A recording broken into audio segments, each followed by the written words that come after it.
So guys, कल हमने क्या पढ़ा उसका डिटेल में थोड़ा सा कंसेप्ट मैंने आपको बताया कि कल के लेक्चर में हमने व्हाट इज़ कंस्ट्रक्टर, कंस्ट्रक्टर क्या होता है, कंस्ट्रक्टर की प्रॉपर्टीज़ क्या होती है, कि किसको हम कंस्ट्रक्टर कहेंगे, उसमें क्या चीज़ें होनी चाहिए। So there are 4 properties of constructor जो आपके स्क्रीन पे दिख रहा है। उसके बाद फिर हमने टाइप्स ऑफ कंस्ट्रक्टर को शुरुआत की थी।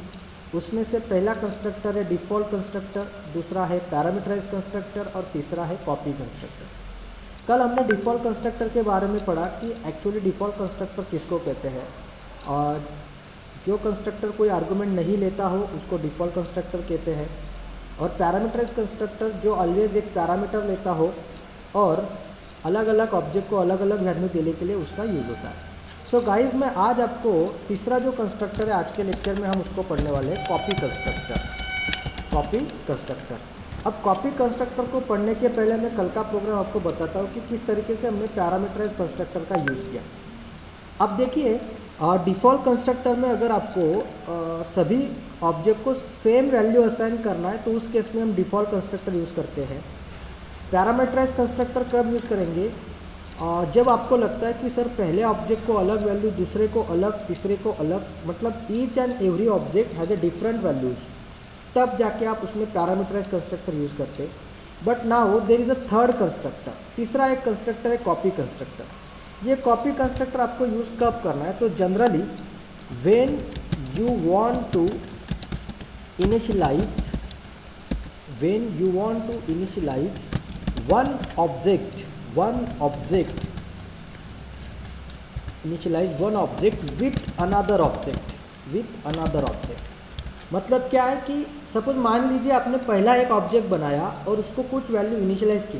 क्या वैल्यू इनिशियलाइज किए फिलहाल हमें पता नहीं, बट पहले को जो वैल्यू इनिशियलाइज की है वही वैल्यू अगर आपको दूसरे ऑब्जेक्ट को भी देना है, सेम टू सेम वैल्यू, वही वैल्यू सभी को नहीं देना है। सभी को देने के लिए डिफ़ॉल्ट कंस्ट्रक्टर है अपने पास, लेकिन पहले ऑब्जेक्ट को जो वैल्यू दी है वही वैल्यू अगर आपको तीसरे को चाहिए, मान लीजिए तीसरे को, तब आपका कन्फ्यूजन दूर होगा। दूसरे को हमने अलग कर दी, लेकिन तीसरा जब ऑब्जेक्ट में कर रहा हूँ तो तीसरे ऑब्जेक्ट को मुझे वही वैल्यू चाहिए जो मैंने पहले ऑब्जेक्ट को दी थी। समझ में आ रहा है? तो उस केस में मैं क्या करूँगा, directly object to object copy कर लूँगा। पहले ऑब्जेक्ट की वैल्यू दूसरे ऑब्जेक्ट में कॉपी कर लूँगा, और उस पर्पस के लिए ये तीसरा कंस्ट्रक्टर बना गया, that is the copy constructor. समझ में आ रहा है कंसेप्ट? ओके। मतलब क्या कि सपोज दो अलग अलग ऑब्जेक्ट मैंने पहले बनाए, दोनों को अलग अलग वैल्यू मैंने इनिशियलाइज कर दी, बट जब मैं तीसरा ऑब्जेक्ट बनाने की कोशिश कर रहा हूँ तो मैं चाहता हूँ कि पहले ऑब्जेक्ट को जो वैल्यू है वही वैल्यू तीसरे को असाइन हो जाए। तो फिर मैं वो वैल्यू की जगह में डायरेक्टली एक ऑब्जेक्ट जो पहला ऑलरेडी तैयार है वो ऑब्जेक्ट का ऑब्जेक्ट दूसरे ऑब्जेक्ट में कॉपी कर लेता हूँ। और वो कॉपी करने के लिए जो कंस्ट्रक्टर हम यूज़ करने वाले हैं उसको जनरली C++ के अंदर कॉपी कंस्ट्रक्टर कहते हैं। Am I clear? समझ में आ गया कंसेप्ट? कॉपी कंस्ट्रक्टर किसको यूज़ करेंगे? ओके। तो कॉपी कंस्ट्रक्टर का सिंटैक्स क्या होता है? पहले आपको लिखना है कंस्ट्रक्टर नेम, जो भी आपका कंस्ट्रक्टर नेम होगा, कंस्ट्रक्टर नेम यानी क्लास नेम, और ब्रैकेट में आपको उसी क्लास का ऑब्जेक्ट पास कर देना है, लेकिन ऑब्जेक्ट पास करते टाइम एम्परसेंड साइन आपको वहाँ पे प्रोवाइड करना है। लेट अस टेक एक एग्जाम्पल देखते हैं इसका कि how to use copy constructor in C++। अब ये प्रोग्राम में दोनों कंस्ट्रक्टर है, डिफ़ॉल्ट भी है, पैरामीटराइज भी है। Now I am going to use copy constructor. So there test constructor का नेम सेम रहेगा, कौन सा भी कंस्ट्रक्टर हो, डिफ़ॉल्ट हो, पैरामीटराइज हो, कॉपी हो, वो उसका जो क्लास नेम है वही नेम हमें उसको देना है। अभी क्लास का नेम हमारा क्या है? सॉरी, टेस्ट है, तो टेस्ट एम्परसेंड टी, तो ये हो गया आपका कॉपी कंस्ट्रक्टर। कॉपी कंस्ट्रक्टर एक ऑलवेज कभी भी याद रखना कि कॉपी कंस्ट्रक्टर को कैसे पहचानेंगे। तो कॉपी कंस्ट्रक्टर का जो पैरामीटर होता है ना, वो उसी क्लास का ऑब्जेक्ट होना चाहिए, कंपलसरी है ना। देखो, टेस्ट उसी क्लास का ऑब्जेक्ट, तो हर क्लास का ऑब्जेक्ट हम कैसे क्रिएट करते हैं, उसका क्लास का नेम पहले लिखना पड़ेगा, टेस्ट। और एम्परसेंड टी, ये एम्परसेंड टी कंसेप्ट ये जो होता है ना, ये actually it is called as reference, इसको रेफरेंस कहते हैं। तो हमने यहाँ पे क्या किया, टेस्ट का एक ऑब्जेक्ट क्रिएट किया टी। ये क्यों टी क्रिएट किया मैं अभी बताता हूँ आपको, ठीक है। तो ये हो गया कंस्ट्रक्टर। अब मुझे क्या करना है कि ये कंस्ट्रक्टर लिखने के बाद I want to assign the value of t to the particular object. So अब मुझे यहाँ पे सपोज लिखना है x is equal to t dot x and y is equal to t dot y, y is equal to t dot y. Actually a and b लिखा है हमने, so sorry, हमारे डाटा मेंबर का नाम है T dot A और यहाँ पे लिखना है मुझे टी डॉट बी और यहाँ पे लिखना है a equal to and b equal to, like this. अब देखिए ये हो गया मेरा एक ऑब्जेक्ट कॉपी। अब मैं क्या करता हूँ, नीचे आता हूँ, यहाँ पे पहला ऑब्जेक्ट क्रिएट किया T1, दूसरा ऑब्जेक्ट किया T2। अब ये दोनों को मैंने अलग अलग वैल्यू दी है 10 and 20, 30 and 40। Now I want to assign ये जो ऑब्जेक्ट है T1, इसकी वैल्यू मुझे T3 में लेना है। तो अब मैं यहाँ पे डायरेक्टली क्या लिख दूंगा, ब्रैकेट में T1। ओके, अब यहाँ पे देखिए ये जब ऑब्जेक्ट क्रिएट हुआ, पहला ऑब्जेक्ट जब क्रिएट हुआ तो वहाँ पे कॉल होगा पैरामीटराइज कंस्ट्रक्टर। कौन सा कंस्ट्रक्टर कॉल होगा, पैरामीटराइज कंस्ट्रक्टर कॉल होगा। दूसरे ऑब्जेक्ट के टाइम भी वही कंस्ट्रक्टर कॉल होगा क्योंकि बराबर पैरामीटराइज कंस्ट्रक्टर वहाँ पे कॉल होता है। लेकिन जब मैंने तीसरा ऑब्जेक्ट क्रिएट किया, now this time the copy constructor वहाँ पे कॉल होगा, कॉपी कंस्ट्रक्टर वहाँ पे कॉल होगा। ओके, और डिफ़ॉल्ट कंस्ट्रक्टर के लिए ऑब्जेक्ट कौन सा है हमारा, ये वाला डिफ़ॉल्ट कंस्ट्रक्टर, और यहाँ पे डिफ़ॉल्ट कंस्ट्रक्टर कॉल होगा। तो एक ही प्रोग्राम में हमने तीनों कंस्ट्रक्टर इंप्लीमेंट किए, T1, T2, T3। T1 के लिए पैरामीटराइज कंस्ट्रक्टर कॉल होगा, T2 के लिए भी पैरामीटर कंस्ट्रक्टर कॉल होगा। बट जब मैंने T3 क्रिएट किया तो ब्रैकेट में मैंने क्या लिख दिया, T1 लिख दिया। मतलब क्या, मैं क्या चाहता हूँ कि T1 की जो भी वैल्यू है वो T3 में आ जाए, जितनी भी वैल्यू होंगी T1 के अंदर वो सभी वैल्यू T3 में आ जाएंगी। और इसके लिए कंस्ट्रक्टर कॉल होगा ये अपना कॉपी कंस्ट्रक्टर। तो अभी जनरली हम क्या कर रहे हैं पहले कि ये जो T1 की वैल्यू ना, ये T1 की वैल्यू मैंने यहाँ पे T में दे दी। एक स्ट्रक्चर के जरिए आपको समझाता हूँ कि किस तरीके से इवैल्यूट हो रहा है। I am going to start word.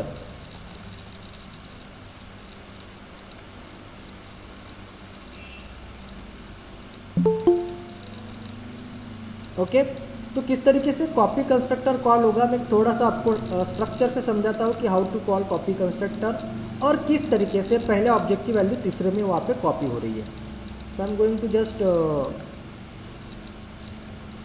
Like this. Now यहाँ पे पहले मान लीजिए सपोज मैंने एक ऑब्जेक्ट बनाया, इसको नाम देते थे हम T1, इसको नाम देते T1 और इसकी दो वैल्यू है, तो इसीलिए ये दो वैल्यू मैंने वहाँ पे लिख दी, ये T1 है, बराबर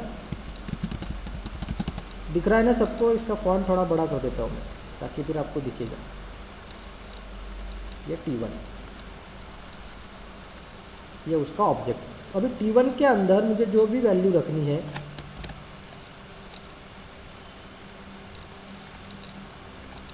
हाँ यहाँ पे इसका भी फॉन्ट बढ़ा देता हूँ मैं ताकि आपको दिखे वो बराबर से। हाँ, ये आपकी A की वैल्यू है, तो मैंने 10 एंड 20 वैल्यू वहाँ पे दी है, बराबर। समझ में आ रहा है कंसेप्ट, यस और नो? Yes sir. हाँ, अब मैं यहाँ पे एक दूसरा ऑब्जेक्ट बनाता हूँ, ये T2 हो गया, मान लीजिए ये T2 है ना, ये आपका, इसको नाम दिया हमने T2। तो T2 के अंदर हमारी वैल्यू है 30 एंड 40। फिर मैंने यहाँ पे T3 बनाया,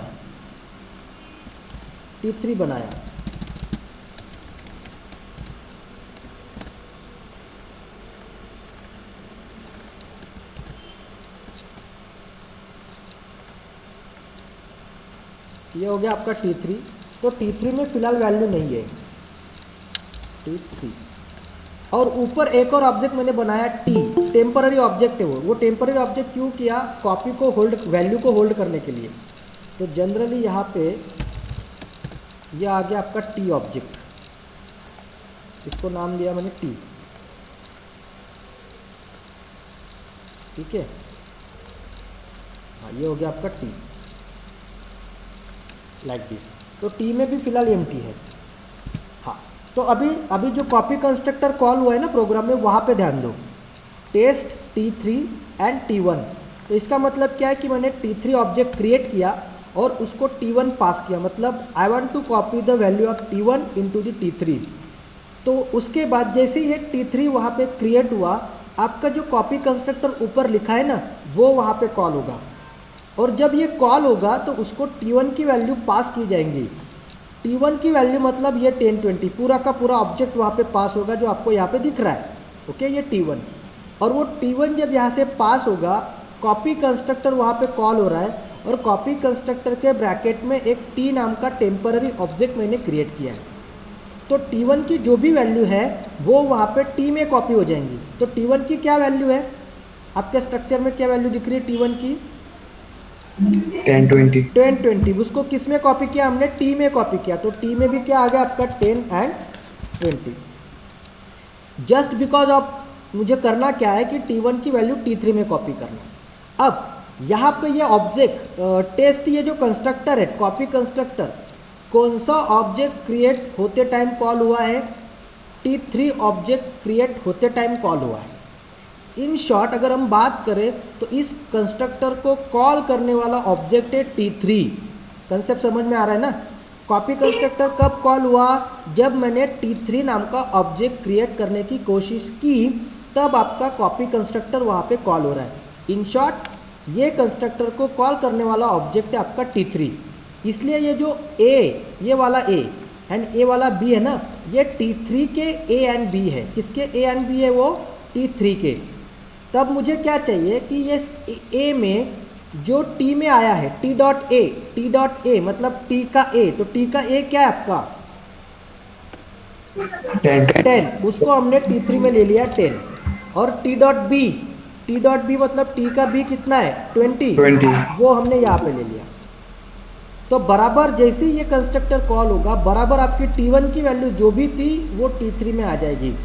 ये जो T ऑब्जेक्ट है वो सिर्फ टेम्पररी हमने वहाँ पे होल्ड किया है, टेम्पररी वहाँ पे हम यूज़ करते हैं ताकि हम T1 की वैल्यू T3 में कॉपी करवा सकें।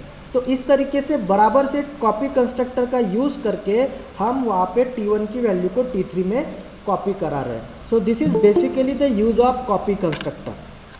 तो कॉपी कंस्ट्रक्टर का यूज़ जैसे मैंने आपको बोला कि कॉपी कंस्ट्रक्टर जनरली वहाँ पे एक ऑब्जेक्ट की वैल्यू दूसरे ऑब्जेक्ट में कॉपी करने के लिए यूज़ की जाती है। तो अब मैं जैसे आपको ये बताऊंगा, अभी जैसे मैंने तीनों ऑब्जेक्ट क्रिएट किए हैं और तीनों की वैल्यू को वहाँ पे प्रिंट किए। Now I am going to execute this programme.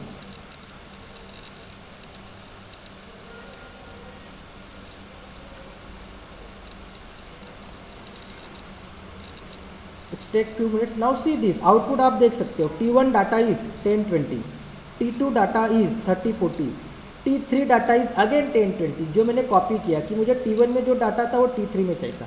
और T4 का as usual A and 0 B 0, क्योंकि हमने उसके लिए डिफॉल्ट कंस्ट्रक्टर कॉल किया। सो गाइस, इसको कहते हैं कॉपी कंस्ट्रक्टर। आई होप आपको कॉपी कंस्ट्रक्टर क्लियरली समझ में आ गया होगा। क्लियर है कॉपी कंस्ट्रक्टर?